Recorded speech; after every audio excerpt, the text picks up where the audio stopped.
bienvenidos a su Centro Cultural Nuevas Generaciones. Esta es su iglesia.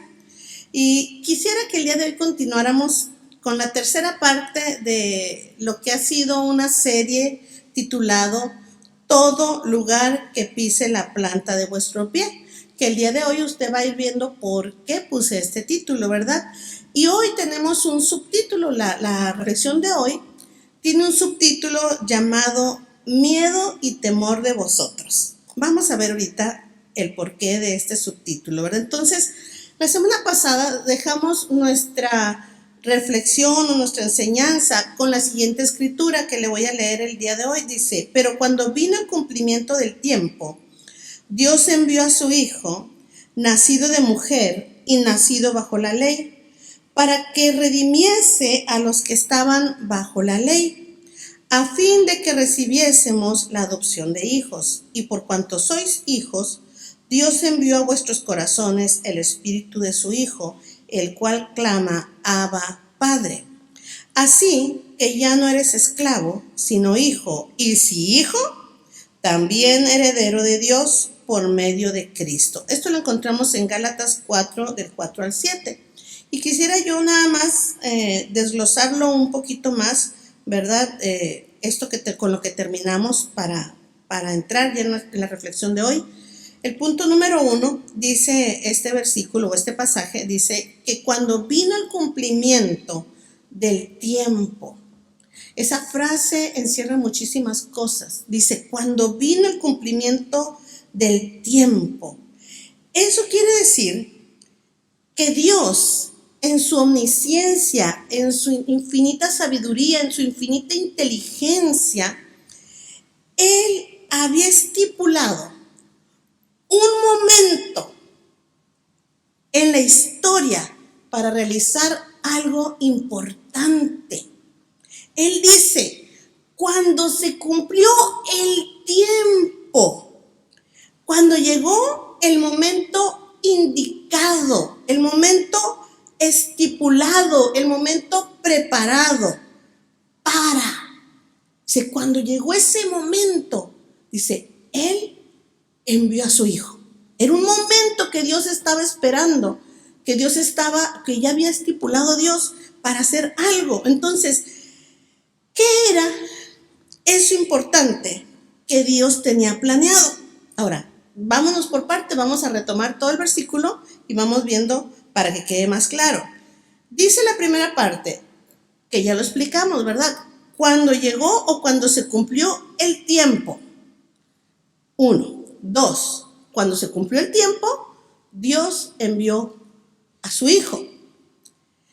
¿Para qué envió Dios a su Hijo? El mismo versículo no lo responde. Dice, cuando llegó el tiempo, ¿verdad? Dios envió a su Hijo y luego explica el versículo, para que redimiese. Yo sé que muchos de ustedes ya saben lo que quiere decir redimir. Redimir es volver a comprar aquello que ya era suyo. En otras palabras, de una manera más sencilla, la humanidad, la relación con el ser humano que Dios tenía, que perdió en el Edén, Dios envió a su Hijo para retomarlo, para volverlo a ser suyo, para que esta relación regresara, ¿verdad? Para redimirnos, para que volviéramos a ser suyos, para volver a tener esta comunión. Bueno, entonces, ¿cuándo se cumplió el tiempo? Dios envió a su Hijo para que redimiera a la humanidad, para que nos redimiera a nosotros. Y aquí es donde me gusta y se empieza a poner buena esta historia. Dice, a fin de que recibiésemos la adopción, Dios envió a su Hijo para volvernos a adoptar como hijos. Y luego dice el mismo versículo, y porque somos hijos, ¿verdad? Entonces, porque recibimos la adopción de hijos, recibimos en nuestros corazones, ¿qué dice ahí? ¿El espíritu de qué? De su Hijo. Dice la Biblia que porque Jesús nos redimió, nos recibió el Padre como hijos adoptados y al mismo tiempo nos envió al corazón nuestro el espíritu de su Hijo.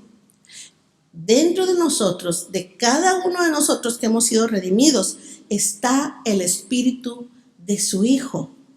Pero esto no termina aquí. Recibimos el Espíritu de su Hijo, recibimos la adopción, somos redimidos para que dejemos de ser esclavos y hacernos herederos de Dios, de nuestro Dios, por medio de Cristo. Ese es el punto de todo este versículo. Ahora, Dios envió a su Hijo a redimirnos, para regresarnos a la comunión con Él, como al principio.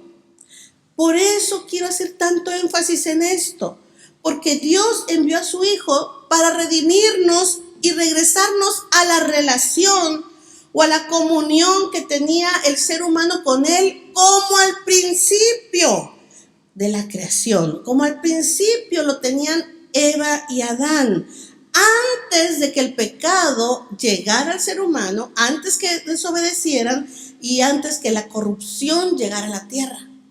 A ese punto nos lleva el aceptar a Jesús. La redención, el redimirnos, nos lleva al principio. Quiero que veamos unos cuantos versículos nada más. 1 Corintios 15, 21, 22 dice: porque por cuanto la muerte entró por un hombre, o sea, Adán, también por un hombre la resurrección de los muertos. Porque así como en Adán todos mueren, también en Cristo todos serán vivificados. Todo aquello causante de todo tipo de muerte. Y quiero que lo escuche bien, porque cuando podamos entender esto, vamos a poder levantar nuestra cabeza y dejar de arrastrarnos por el mundo como si no tuviéramos Padre, como si no tuviéramos Dios. Dios, a través de Jesús, ¿sí?, destruyó la muerte en Cristo Jesús. Y dice que en Cristo Jesús seremos vivificados. En Jesús todo ha sido cambiado. El destino de la humanidad y el destino de cada persona, y aún podemos decir destinos de familias, destinos de ciudades, destinos de países, en Cristo Jesús puede ser cambiado y renovado en Cristo Jesús. Y en vez de muerte, Jesús lo transformó todo en vida. Y cuando hablo en vida, no hablo nada más el hecho de respirar. Dice que somos vivificados. La palabra vivificados habla de un constante darnos vida. Y discúlpeme, yo no sé usted qué ha sentido, no sé si usted, yo creo que nomás Melina y yo y unas cuantas Melinas que estamos aquí, ¿verdad?, que hemos estado con la zozobra de que si el cáncer va a aparecer en nuestra vida y estamos en espera. Usted no sabe el infierno que vivimos durante el tiempo de espera.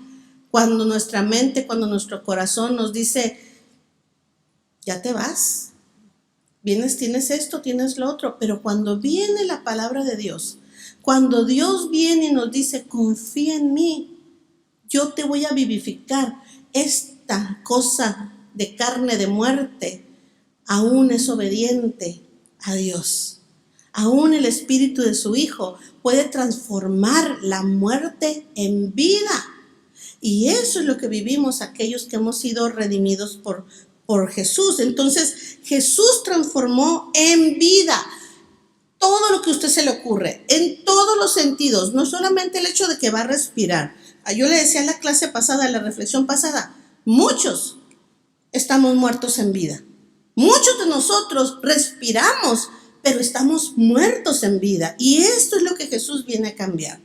Gálatas 3, del 13 al 14 dice: Cristo nos redimió de la maldición de la ley, hecho por nosotros maldición, porque está escrito, maldito todo el que es colgado en un madero, para que en Cristo Jesús la bendición de Abraham alcanzase a los gentiles, a fin de que por la fe recibiésemos la promesa del Espíritu. ¿Por qué hago tanto énfasis en esto? Porque yo quiero dejarles muy en claro no sé si a usted le gusta, le gusta los deportes. Yo soy una amante de los deportes y soy una amante del cine. Y quisiera explicarlo con una alegoría nada más, lo que quisiera explicar de lo que Jesús hizo en nosotros. ¿Por qué le menciono esto? Porque quiero dejar muy claro que la obra redentora de Cristo nos regresa al juego, como cuando vamos perdiendo en el fútbol y de repente empatamos y regresamos al juego y a la posibilidad de ganar. La obra redentora de Jesús nos regresa al juego para poder vencer en esta vida. La obra redentora de Jesús nos regresa al punto de inicio, y yo quisiera decirle, porque Jesús siempre hace las cosas mejor. Por supuesto que la obra de Jesús es mejor que la de Adán. ¿Es mejor Jesús que Adán? Claro que sí.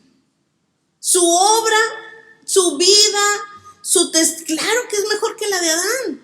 Entonces, la obra redentora de Jesús en nosotros nos regresa no solamente al punto de inicio, sino nos regresa al punto de inicio mejorado, y si pudiéramos decir como las películas, remasterizado.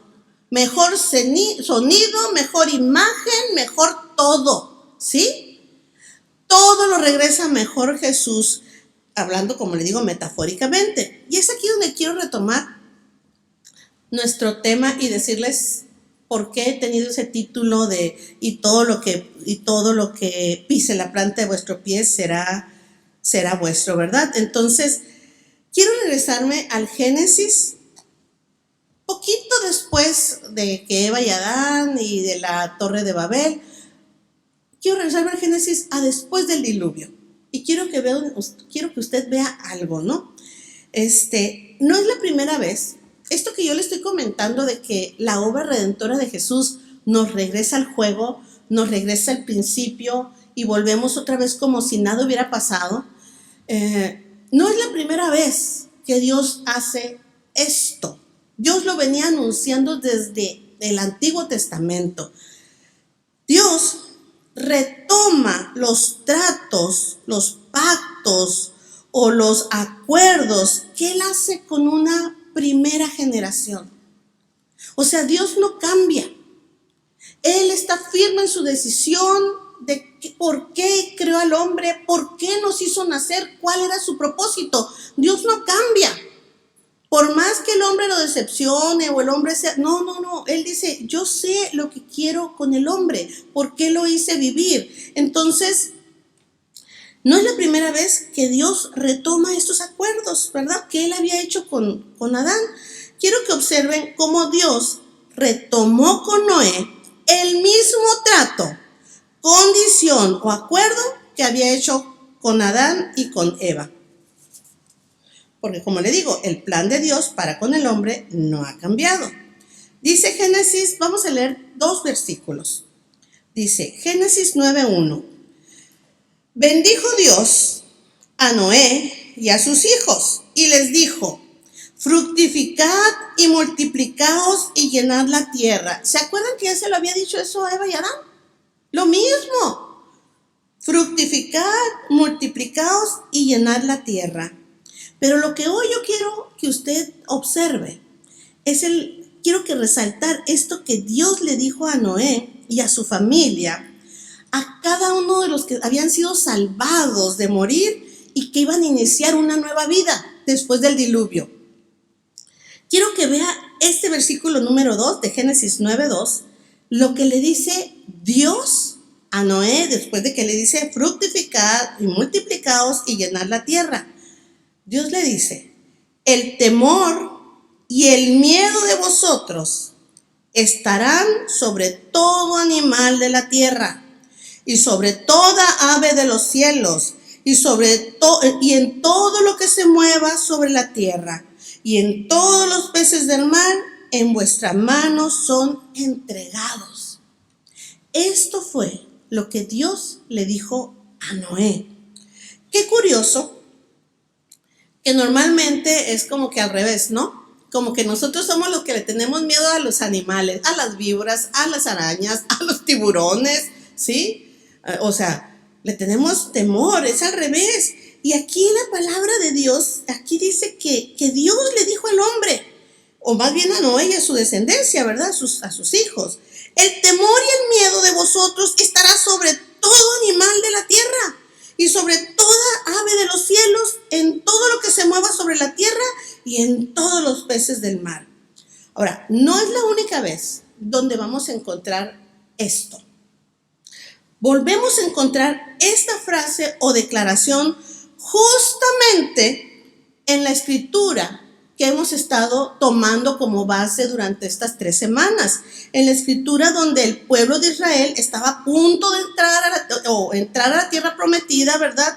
Estaba preparándose para entrar a una nueva vida. Dios los había sacado de Egipto, estaban en el desierto y estaban a punto de entrar a una nueva vida que les esperaba en esa tierra que Dios les había prometido, donde fluía leche y miel y donde ellos iban a ser una generación diferente, siervos del Dios Altísimo. Justo cuando iban a empezar esto, Dios le dice lo mismo muchos años después. Vamos a leer, le vamos a repetir lo que hemos estado estudiando. Deuteronomio 11, 24 y 25 dice: todo lugar que pisare la planta de vuestro pie será vuestro. Desde el desierto hasta el Líbano, desde el río Éufrates hasta el mar occidental será vuestro territorio. Nadie se sostendrá delante de vosotros. Y volvemos a la frase de hoy. Miedo y temor de vosotros pondrá Jehová vuestro Dios sobre toda la tierra que pisareis, como Él os lo ha dicho. Y así como se lo dijo Dios a este pueblo, así sucedió. Desgraciadamente, no como ya sabemos con la primera generación. Dios se lo dijo a la primera generación que salieron de Egipto, pero ellos no pudieron entrar. Ya lo vimos en las clases pasadas, ¿por qué no? Entonces, desgraciadamente, no fue con la primera generación a la que Dios se lo dijo, pero Dios mantuvo su palabra, su promesa, una generación más adelante, con los que sí se atrevieron a entrar a la tierra prometida, con los que sí obedecieron a Dios y confiaron en Él. Y quisiera que solamente leyéramos en boca de un habitante de la primera ciudad a la que ellos conquistaron una vez que cruzaron el Jordán. Una de las habitantes de Jericó, Rahab, ¿verdad? Ella nos puede contar cuando Josué envió 2 espías y esos espías entraron a Jericó y se refugiaron en la casa de esta mujer.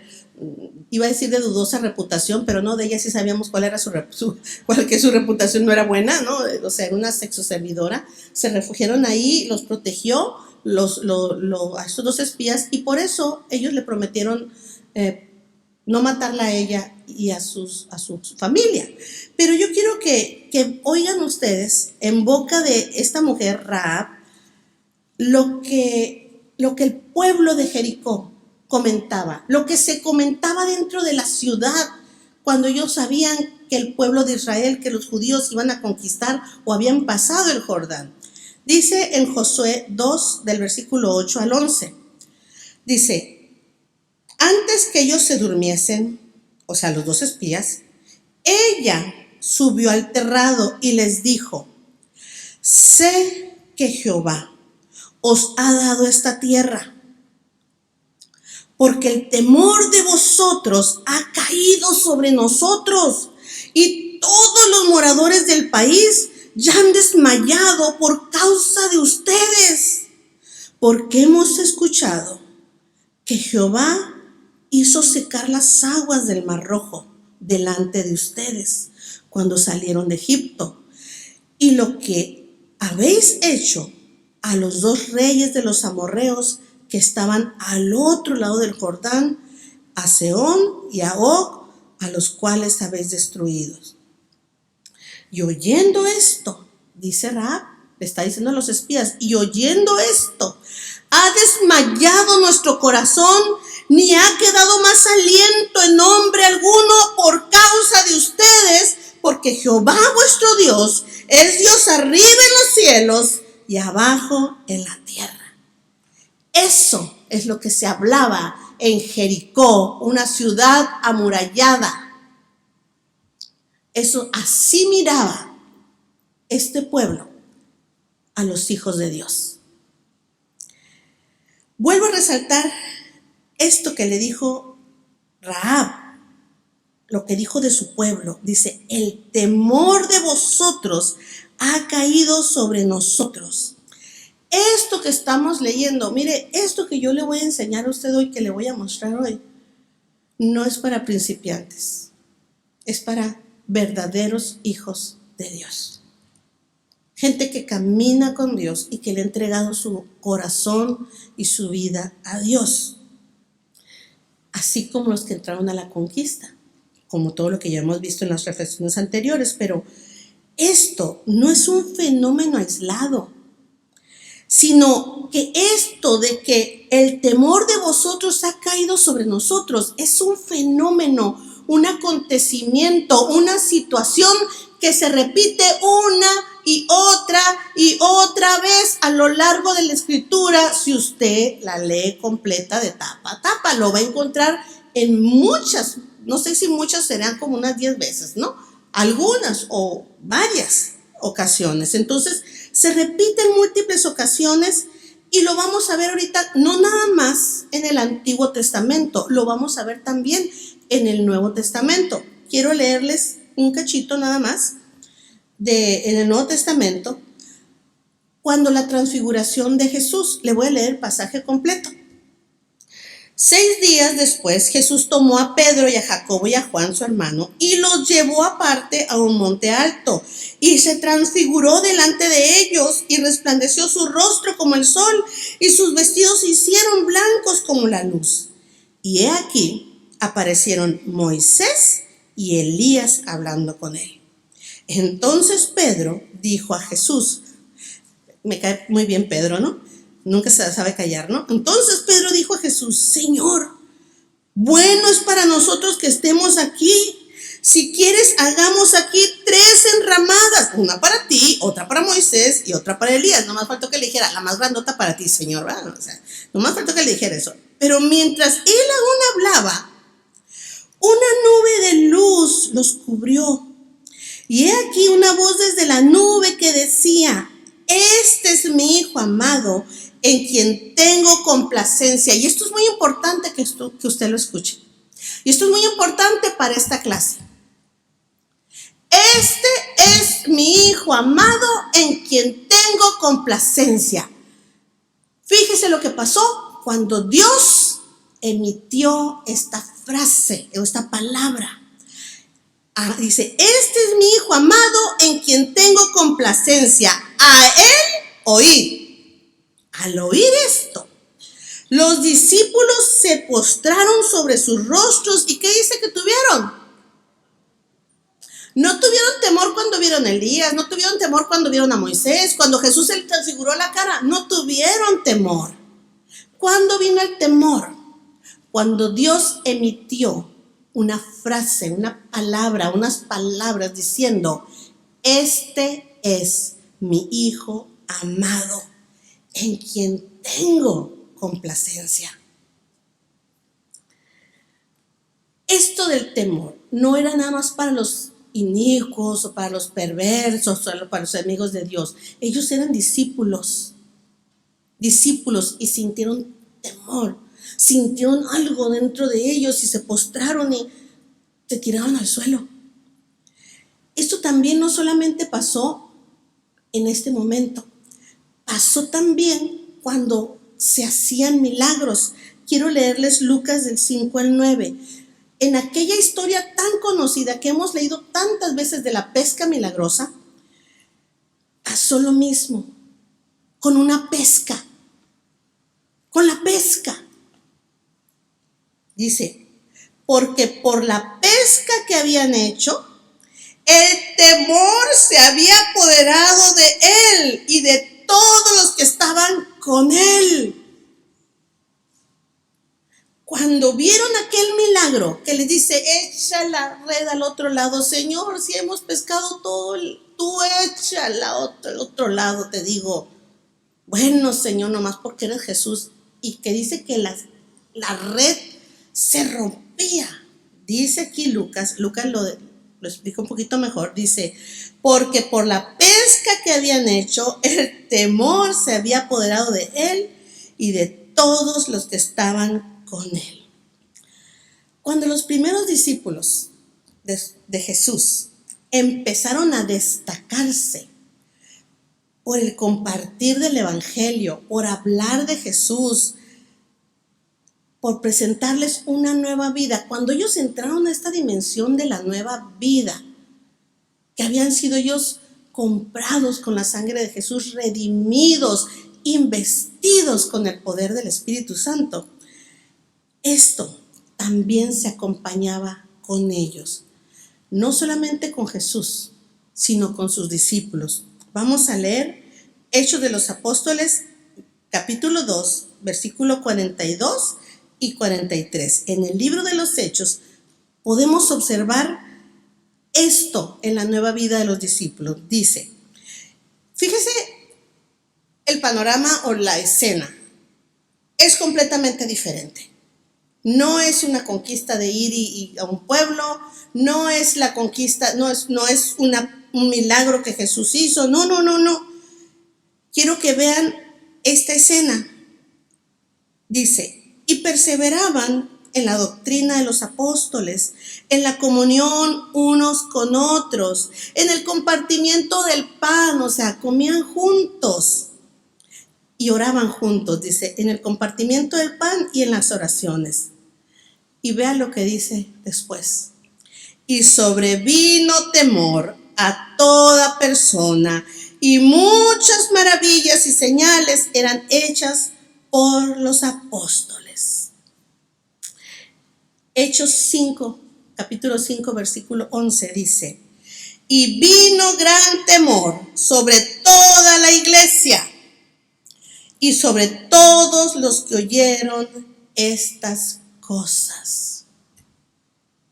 Quiero que usted vea esta sensación, este sentimiento, esta emoción de que algo está pasando, algo y de temor. Dios lo ha provocado en muchos momentos. Podemos observar que esto que Dios le dijo a Noé y a los israelitas, que iban a iniciar una nueva vida al entrar a la tierra prometida, se repite una y otra vez. Ahora con estos nuevos seguidores de Jesús. Primero con Adán, luego con Noé, luego con los israelitas que iban a salir de Egipto. Y luego con los discípulos, muchos años después, con los discípulos de Jesús. Bueno, déjeme cambiar mi hojita. Aquí yo quisiera preguntar. Vimos muchas escenas, vimos muchos, no sé cómo decirlo, muchas situaciones variadas de diferente tipo, comían, compartían las oraciones, compartían el pan, un milagro, iban a entrar a la conquista, o sea, hay muchas escenas diferentes. ¿Cuál es el común denominador en todos estos casos, en estas situaciones tan variadas que hemos leído hoy? Y hay más, yo nomás les traje una pequeña muestra. ¿Cuál es el común denominador en todo esto? Porque ninguna es la misma. El común denominador en todas estas cosas o situaciones que hemos visto es el respaldo de Dios para con alguien.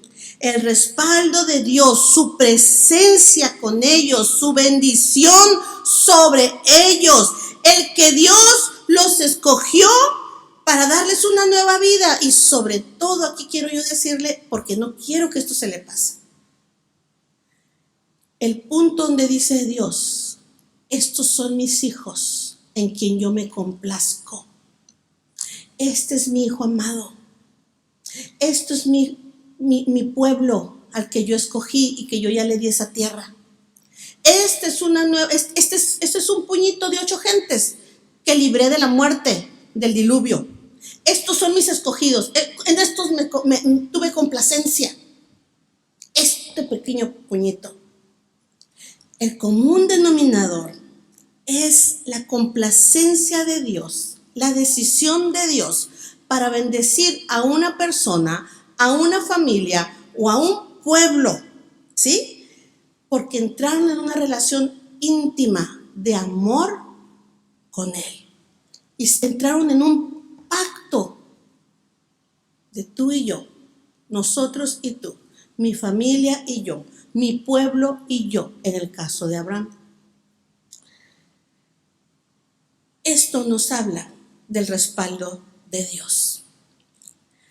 Quiero leerles otro versículo yo no podía evitar o faltar a poner a uno de los hombres a los que Dios más ha amado, que es al rey David. Y voy a hablar de él antes de que fuera rey. Como rey podemos decir, no, pues era rey. Pero antes de que él fuera rey, Dios ya lo amaba. Y quiero que veamos cómo lo vivió el rey David antes de ser rey. Pero aunque no era rey, Dios ya lo había escogido.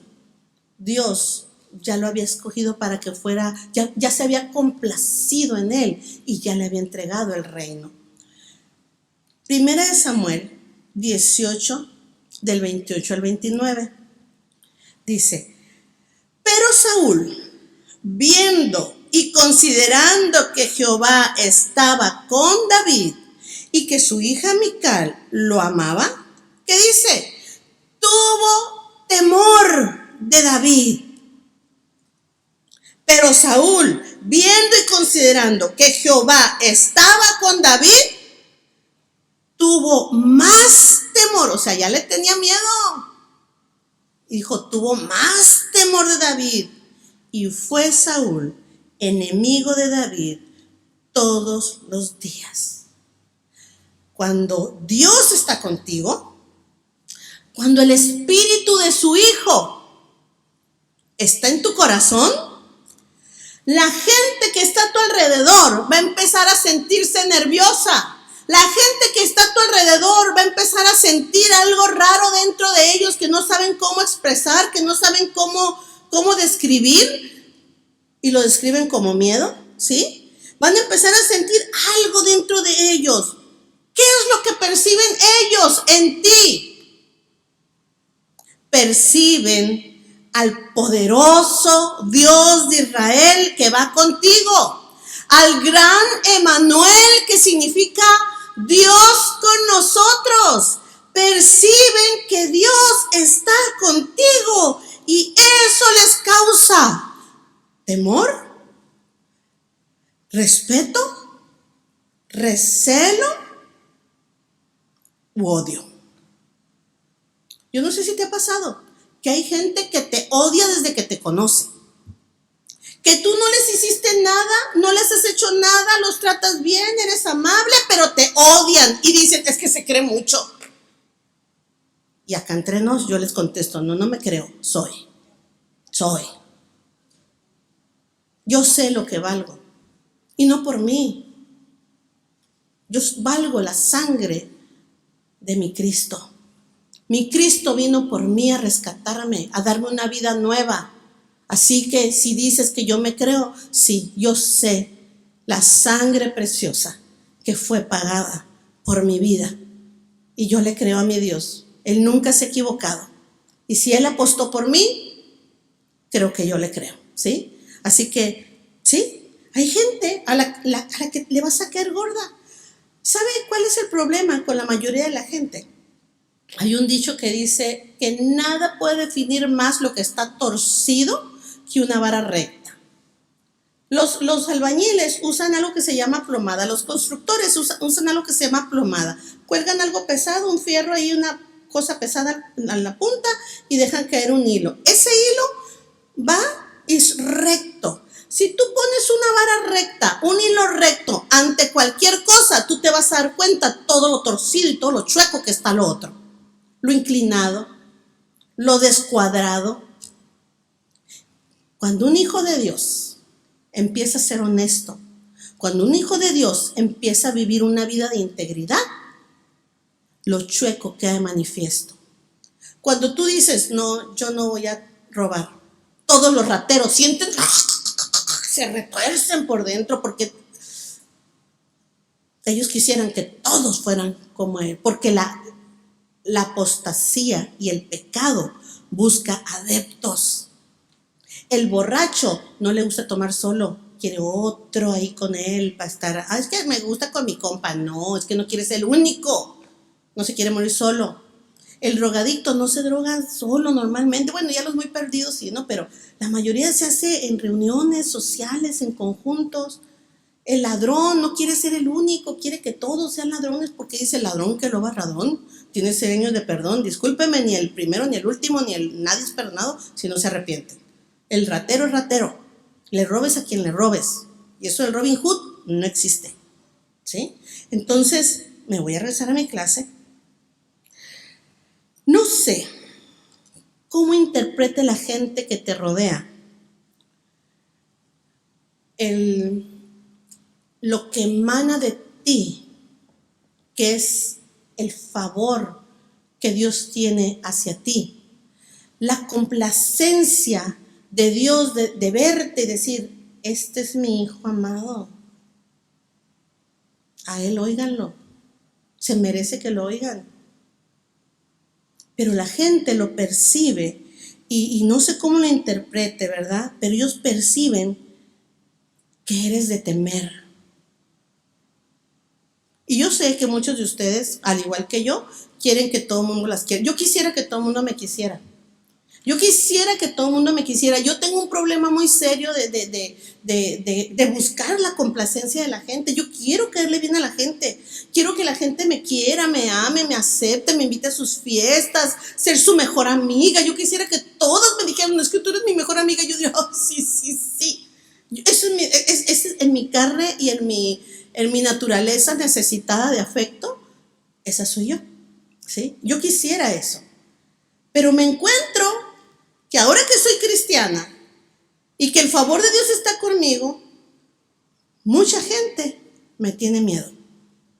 Mucha gente, incluyéndolos a ustedes. Si les digo, verás, ven para acá. O si les digo, oye, vamos a platicar. ¿Qué me quieres decir? ¿Qué me quieres decir? O sea, ahora, yo no le puedo negar que cuando mi pastora me dice, ven para acá, yo siento lo mismo, ¿no? O sea, por eso sé que hay un sentir, una percepción de una autoridad, de una investidura, cuando el Espíritu de Dios está en usted y está en mí. No somos comunes, no somos cualquiera. Y a veces nosotros quisiéramos ser cualquiera, para que me acepten, no somos cualquiera. Somos personas escogidas por el Dios Altísimo. Entonces la gente percibe que usted y yo somos de temer por quien está con nosotros. Perciben el espíritu del gran Dios de Israel. Perciben al gran yo soy. Eso es lo que perciben en nosotros. Pero vuelvo a lo mismo. Esto no es para cristianos sancochados. Si tú eres medio rata y eres medio mentiroso y eres medio mujeriego y eres medio tranza y eres, por supuesto que no. Lo único que van a ver van a ser esa parte carnal en ti. Si de por sí la gente lo ve, le anda buscando a uno que encontrarle. Por eso no podemos estar a la mitad. O quieres todo o mejor quédate en el mundo. Porque a los tibios la Biblia dice que Dios lo vomita. Y hay un tiempo de paciencia donde Dios nos tiene paciencia para esperar que tu proceso de transformación tú camines. Pero va a llegar un momento en que tú tienes que decidir, o eres o no eres. O tu cuerpo le pertenece a Dios o le pertenece al mundo. O tu boca le pertenece a Dios o le pertenece al mundo o te pertenece a ti. O quieres ser popular o quieres ser amado por Dios. ¿Quieres tener la aceptación de los hombres o quieres tener la aceptación de Dios? Y es aquí donde nos definimos. Y es aquí donde nos empezamos a separar y a decir, yo no me puedo vestir así. Claro, quisiera ponerme mi minifalda y enseñar lo que tengo bonito, pero no puedo. Porque tengo un Dios al que yo respeto. Y yo prefiero que vean la unción en mí que otra cosa. ¿Sí me entiende? Es aquí donde yo necesito que usted lo entienda. Por eso yo le decía la semana pasada, es una clase tras otra, es una clase tras otra, es una serie. No podemos avanzar a la que sigue si no manejamos la primera y la segunda. Porque esto no puede ser si usted no está bien en las otras dos. De cambiar ese espíritu carnal, terrenal, temeroso, por un espíritu de conquista. Un espíritu donde dice, sí, yo quiero todo. Yo quiero todo con mi Dios. Yo quiero ser ese hijo amado en el que Dios se complace. Entonces, la gente, cuando tú eres un verdadero cristiano, que vive tu integridad y que has aprendido a escuchar la voz de Dios y a obedecerlo, la gente percibe la unción que está en ti, la cobertura del Espíritu Santo en ti, y empiezan a ver al gran yo soy que va contigo como un poderoso gigante. El profeta Jeremías lo decía de esta manera: mas Jehová está conmigo como poderoso gigante. Por tanto, los que me persiguen tropezarán y no prevalecerán. Serán avergonzados en gran manera porque no prosperarán. Tendrán perpetua confusión que jamás será olvidada. Así es como mueren y caen nuestros enemigos, nuestros adversarios, los que hablan de ti injustamente, los que levantan su mano para apuntarte, los que te infaman, los que te acusan de lo que no hiciste, los que te tienen envidia. Así terminan. Pero Jeremías decía, Jehová está conmigo como un poderoso gigante. Así es como vivimos la vida los verdaderos cristianos nacidos de nuevo, hijos del Dios Altísimo, cuyo espíritu de su Hijo está en nuestros corazones. Así es como vivimos, sin temor. Caminamos confiados sabiendo quién está con nosotros. Así ha sido el plan de Dios desde el principio de la creación, desde Noé, desde Israel, desde los discípulos, y quiero darte la buena noticia, también para nosotros. Esto también es para nosotros, porque nuestro Dios no cambia. Así es como vivimos la vida, los verdaderos hijos de Dios. Caminamos confiados en nuestro Dios. Quiero dejarte, ya voy a terminar. Les dije que iba a terminar temprano, faltan 3 minutos. Quiero dejarte un versículo que me encanta. Deuteronomio, igual, a mí me encanta el Antiguo Testamento. Deuteronomio 2:25. Y yo quiero que aquí tú lo escuches y decidas si tú quieres esta vida cristiana o no. Dice Deuteronomio 2:25, hoy comenzaré a poner tu temor y tu espanto sobre los pueblos debajo de todo el cielo, los cuales oirán tu fama y temblarán y se angustiarán delante de ti. ¿Esto tiene un precio? Sí, sí tiene un precio. Sí tiene un precio. Que Dios pueda decir, este es mi hijo amado. en quien yo me complazco. Que tú te conviertas en ese hijo al que Dios ama y en quien Dios se complace. Ahora, quiero regresar para terminar. Después de que hemos visto todo esto, cuando dice Dios y la promesa de Dios tan hermosa, porque a mí se me hace una hermosa promesa, cuando Dios dice, hoy comenzaré a poner tu temor y tu espanto sobre los pueblos debajo de todo el cielo, los cuales oirán tu fama y temblarán y se angustiarán delante de ti por lo que Dios va a hacer contigo, por en quién Dios te va a transformar si tú te dejas en sus manos. Me encanta